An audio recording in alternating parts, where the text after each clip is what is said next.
we are going to deal with the important SDLC types. So SDLC types. So we have different SDLC type. The most well-known models, I will write all those things here. Many people know the first model is waterfall model. The second one is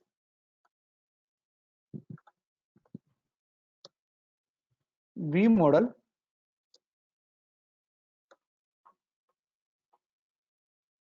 The third one is iterative model. The fourth one is spiral model.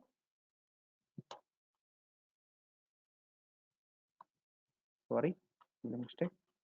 The sixth one is Big Bang model. The sixth one is important. The sixth one is very important. Everyone using this model in real time. Agile model. Okay. So these are the types. Come to phases. Try to recall the phases. In SDLC we have phases. The first phase is system planning. The second phase is system defining. The third phase is system designing. The fourth phase is system implementation. The fifth one is system testing. The sixth one is system maintenance. So we have, these are the types, and try to note it. Note is SDLC doesn't have types, but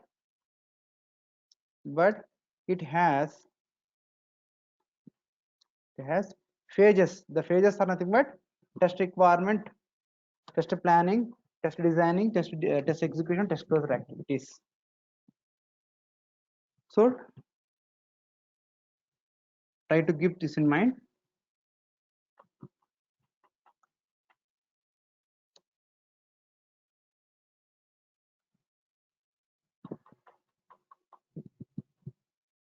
Let me save the document. So now we'll jump into the one more type. First one is waterfall model. What am I waterfall? In real time, what am I waterfall? Obvious, water is falling from higher level to the lower levels. Niagara waterfall, Kuntala waterfall, where we'll have the water is falling from higher level to the lower levels. So nothing but here also, from the higher level to the lower levels, we are going to derive the application of system from the higher level to the lower levels. When we see the SDLC phases, in SDLC phases we have, let me open the document, SDLC phases.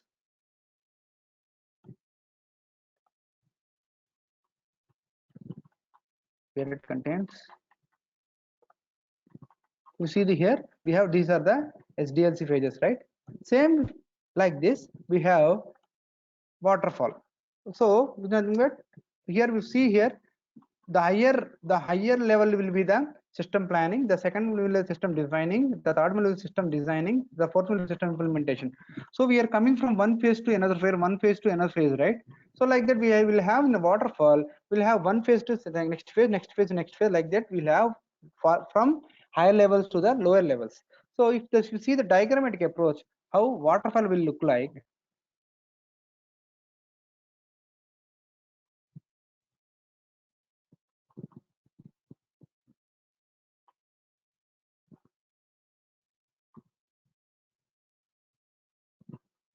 Let me open the document. My laptop is very slow. It will take time to open.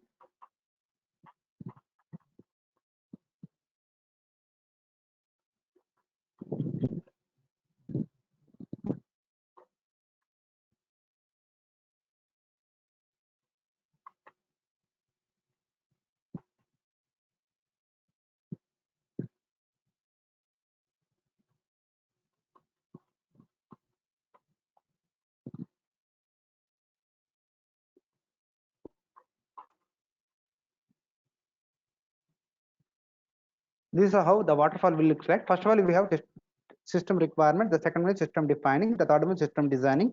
The fourth one is system implementation. The fifth one is system testing. The last one is system maintenance. So these are the phases. From higher phases to the, we are going to fall into the lower phases. So implementing from one layer to another layer, one layer to another layer. So there is a sequence from one layer to another layer, right? So after the completion of this layer only, we'll go for this layer, which means there is a sequence, there is a sequence flow, and as well as we are going in linear flow only. Once it's complete only, I will go here. So that's why we have both linear flow and sequential flow. So first of all, we'll write information about the waterfall.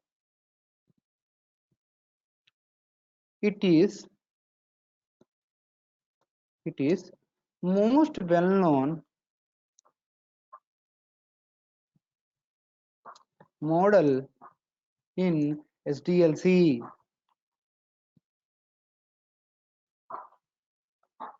And obvious, it is also known as whatever linear sequential, right? Linear sequential, sorry,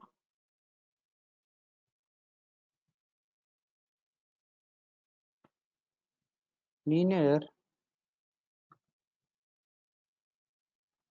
sequential flow.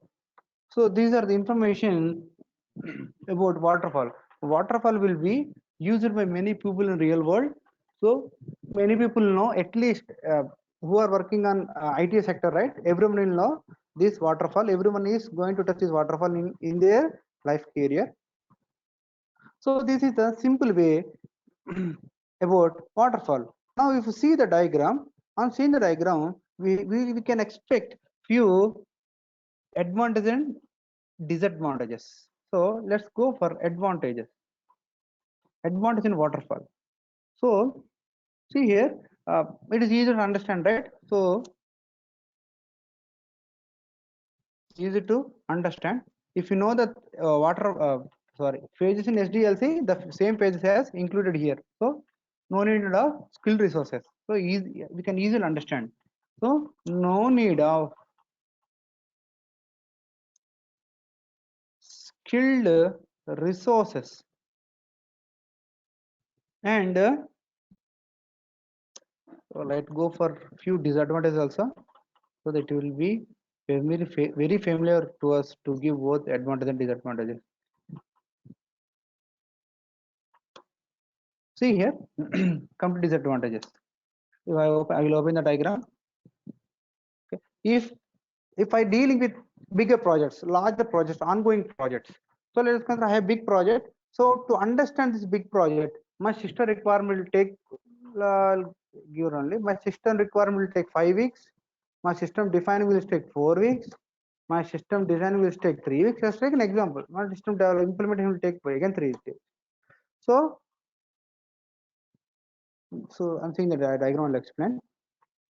My requirement system, it is a big project, right? My system requirement will take 5 weeks to understand.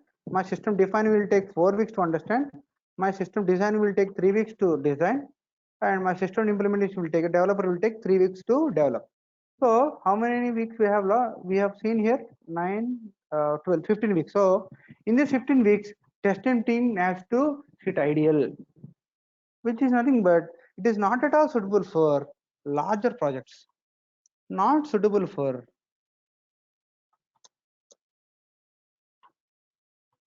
larger projects.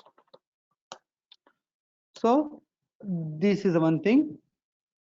And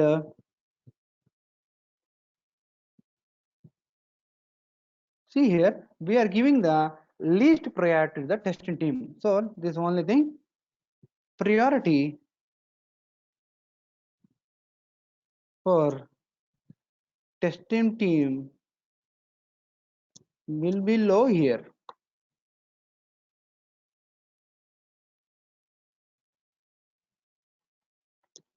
Okay, and obvious, another thing is, until we know, if you want to know the actual product, it has to complete the entire process. Without containing the, without moving to the system maintenance, we can't know what is the end product here. So nothing but it's not working, no working or not working software or application, not working model until late during the cycle.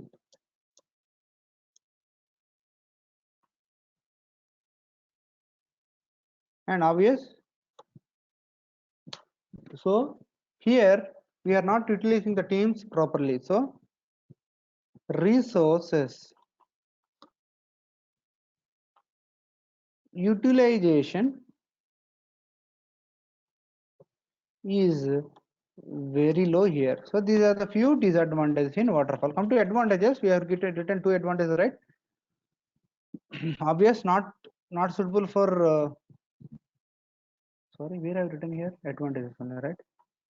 Sorry, let me keep this in disadvantages. Going for advantages. So here advantages are nothing but suitable for, where is it? Suitable for smaller projects.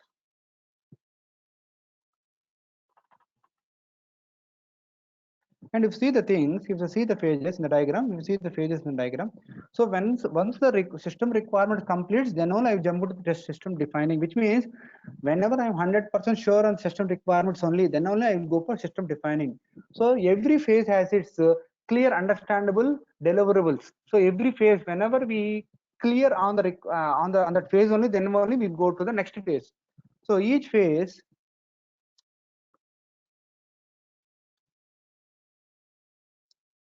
has its own and clear deliverables. So these are the few advantages and disadvantages in waterfall. And I'll give this point here also. So this is nothing but waterfall. So the importance of waterfall and advantage and disadvantage of waterfall and how waterfall will looks like. So this is a diagrammatic approach of waterfall. This is advantage disadvantage of waterfall. So just recap. Today we will learn about that Sdlc types. Each type, what are the types you have in Sdlc? In Sdlc, the first type has been discussed like waterfall. So that's it for the day.